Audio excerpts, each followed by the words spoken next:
Here is my attempt to actually trying to do some type of Vlogtober. I said Monday. Today is actually Tuesday. It's Tuesday the 7th October. And yeah, I'm back anyway. So, and I'm back way earlier than I used to be for the last year or so. So anyway, if you are new, welcome here. My name is Emilia. We are going to talk about knitting. If you want to know something more about me, go and watch a podcast or something on my channel. So I don't have to introduce myself for now. Anyway, Vlogtober, something Vlogtober thingy. I would record yesterday, but both my boys have come down with some type of flu-ish things. Both have fevers, both have a very sore throat, and it's a lot of coughing, it's a lot of running noses, and all of that good stuff for the bug season, flu season, oh, cold season. You know, if you're a parent, you know. So, anyways, it didn't go as planned because Victor was really poorly yesterday, so he needed his mommy, so it was not time to pick up the phone and starting to record. But today we are going to talk about one project, and that is the halibut sweater for Alva. I was talking in my podcast, the cast on the halibut sweater for Alva. And if you are new, Alva is my 6 years old little girl. And if you are not familiar with the halibut pattern of the halibut sweater, mine looks like this. It is a pattern meant for DK weight, and it's a pattern only for adults. So yeah, I tried to figure it out to make it for my little 6-year-old. And with a lot of gate swatching, I realized quite fast that I will be able to manage to do a sweater for her with a finger weight yarn with the needles 2.5 millimeters, and for the neck ribbing, the turtleneck, and also for the main body 2.75. So that's what I'm doing for now. The real pattern is made for 3.75 for the neck ribbing, and also 4mm needles for the main body part. So this is what I have accomplished for now. We have a beginning for this little sweater, and I was thinking to do a very much longer turtleneck for her, but when we was trying this on, we realized that this size would be just fine for her, because mine I did quite a bit longer than it said in the pattern, because I wanted to be able to fold it like twice, and also to just put it over my head, but I don't want to listen to my husband. No. But I think you got it. I wanted to be able to fold it twice. But when we was trying this on and she was just flipping it down, I said to myself, and also my husband said, that would be perfect, because she is not going to be fiddling with double folding this collar. Then it's also all going to be scrunched up and things like that. So it's much easier for her to just flip it over and just fold it once. So we was starting after that point with the yoke, of course. So now I have actually started a little bit of the halibut's tail fin. So it's coming along quite nice, I need to say. I'm quite happy with the results I have seen right now.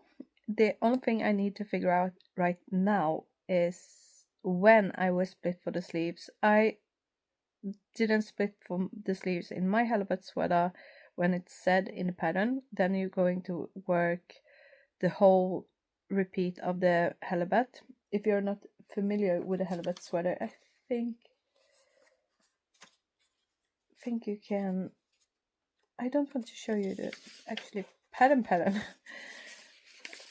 I thought it was a drawing. I didn't print it out the first side because I just thought that would be quite wasteful of ink for my printer because I didn't need it.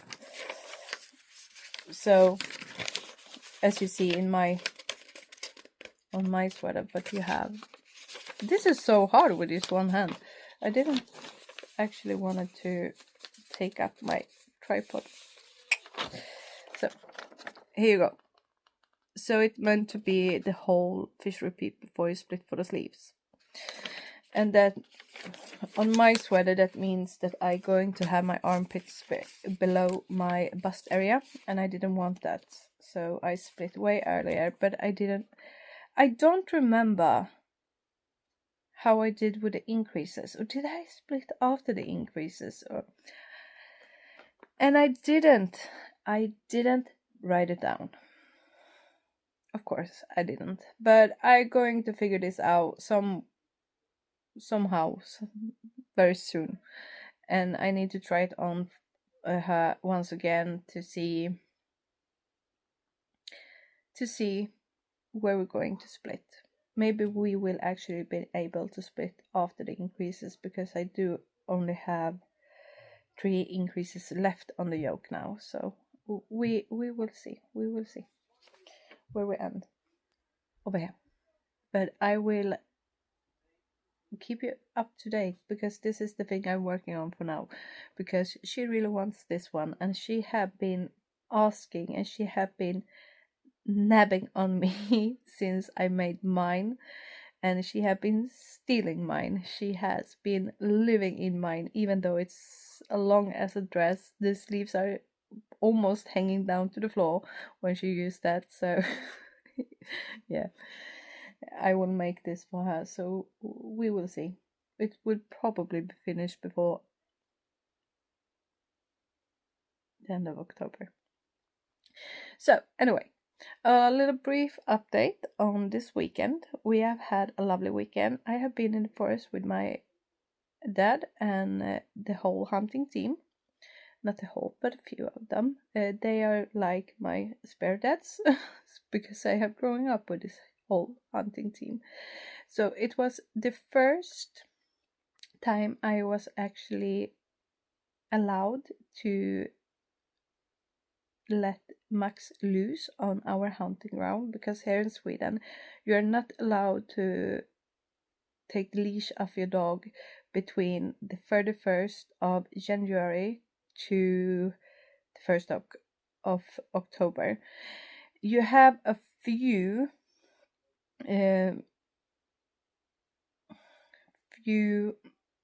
times when you are allowed to release your dog from the leash in the beginning. No, it's the 1st September or the last August. I think it's the last August, but that's only if you are hunting wild boar and you have a wild boar hunting dog. I actually do have one, that's Falcon, but I do not hunt wild boar with my dogs because I really like my dogs to be alive. So I know he's a good hunting dog. He is very good. He's very fast, and he is excellent at what he do. And probably everything would go well and fine and all of that stuff. But he's my baby, and I don't want to risk anything, because I could never ever forgive myself if something happened to my boy. So nah. So we are talking deer hunting. That's it. Deer hunting with dogs, that's fine. Moose hunting with dogs, that's fine too. But not wild boar.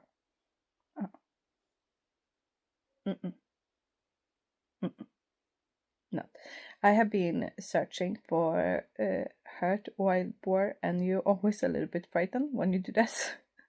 I can just tell you, but that's the good thing. We have the dogs, and when you are doing this search, you are actually have them in a leash. They are just your eyes, your nose, and your ears on the ground when you are going, because their senses are they are so good to show you where that hurt animal is. So just have faith in them, let them lead the way, and you will be good and fine. And Falcon is actually quite good because he is always stopping at least 3-4 meters away from the hurt animals, and then I know that where he is pointing his nose, there I have the hurt animals. So he's my little bit of security in the forest. So anyway, we had a lovely weekend, and I need to say sorry, I need to say the thing I wanted to say with this. It was his first time because he had just turned 1 year old, and you're not allowed to actually start hunting with them before they have actually reached the point to maturity to actually be hunting dogs or such dogs. So it was so much fun to walk with him in the forest, and we had a lovely day. And when we have our little forest session was over and we was all meeting again with our meeting points and have a Swedish fika, a little bit coffee and treats, stuff like that, and was finished for the day, was going to go back home, the storm Amy hit. So it was straight on timing to end that day, because when we all was in our cars again and was heading back home, it's 45 minutes away from me where my hunting ground is. I don't know if you are even interested in this, but I just wanted to give you a little glimpse of my life. So when we were going home, it was actually raining both sideways, straight down, and if it could, it would probably have been raining from the ground up to the sky too. And it was so damn windy, so it was a very, very good breaking point to do, and we had the most good timing, I need to say. Everybody was safe, everybody was home safe, and everything went good. But the day after, we had some tree cuttings to do because trees was falling. But anyway, so that's almost everything I have done this weekend. The last weekend, I need to say, because it's a new week now. And this upcoming weekend, we're actually going to have a very good friend over for me, dinner. And I'm really looking forward to that. And a little spoiler alert, it is actually that teacher that I was rising up to the sky when I was writing about Davis leaving that school. So he is coming over for dinner this weekend. We was actually out on dinner with him 2 weekends ago, and it's so fun to actually keep in touch with him after Dave had left his school now and all of that. He still have my tuva though in a few I think it's one class, maybe. No, it's only one class he has her in. So yeah, I think it's going to be a great weekend, and it's always lovely to see him again. He is the kindest person you can ever think of walking on this earth's surface. So, and he's thoughtful, and we have so much in common, him and I. So it's going to be a very nice weekend. But up to that, I will keep you updated on the halibut sweater, and I will also try to pop in some picture when I try it on for Alva and see. But for today, this is going to be the only recording I'm doing. I don't think I'm going to include some other snippets or things like that because I'm not planning to leaving this sofa today. So, anyway, tomorrow I hope I can film a little bit more. But for now, I will go and keep working on the helmet sweater. I will see you tomorrow.